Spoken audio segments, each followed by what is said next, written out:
Hey, halt Eri. Servus, was hast denn du vor? Oh, du bist ein Bergi, ein Tötznaufi. Und du meinst, dass dir das nicht so anstrengen wird? Das? Nein, das machen alle Profi-Bergsteiger so. Ach so, na gut. Ja, das habe ich aber noch nie gehört. Also. Ja, das habe ich von einem Spätzl. Der war im Himalaya. Und der hat gesagt, da gehen alle nur mit Träger.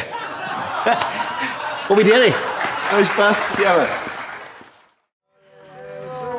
Irgendwie habe ich mir das anders vorgestellt, wer mich gefragt hat, ob ich am noch einen Vatertag beim Wirt abholen kann. Ja, ich schon auch. Oh, ja, Wahnsinn. Was haben wir uns da oder da?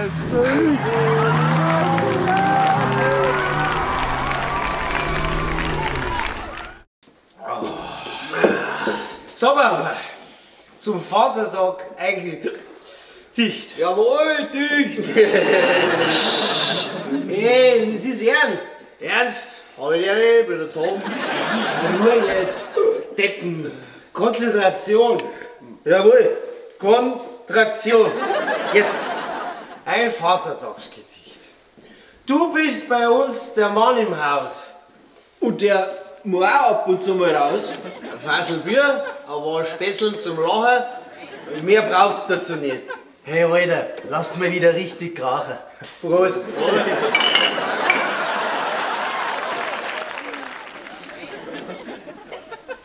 So, meine Herren, dann sind wir am Ende unserer speziellen Vatertagsbrauerei für euch. Ich hoffe, es hat euch gefallen. Dann würde ich sagen, gehen wir zum Abschluss in Charlotte zur Bierprobe, oder? Sehr schön. Ja, perfekt, geil. Habt ihr irgendwer eine Frage? Ja, mich würde schon interessieren, wie viel Liter Bier gehen denn in so einen Sudkessel? Jeder Behälter fasst ungefähr 12.000 Liter.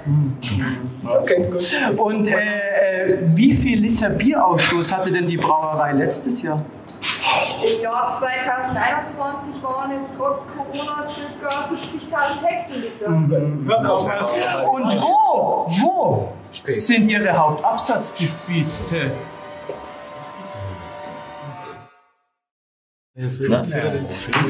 So, und da hätten wir jetzt noch einmal unser schönes Raumer Hell. So. Genau, lasst es euch schmecken. Wenn noch ein paar Fragen dazu hättet.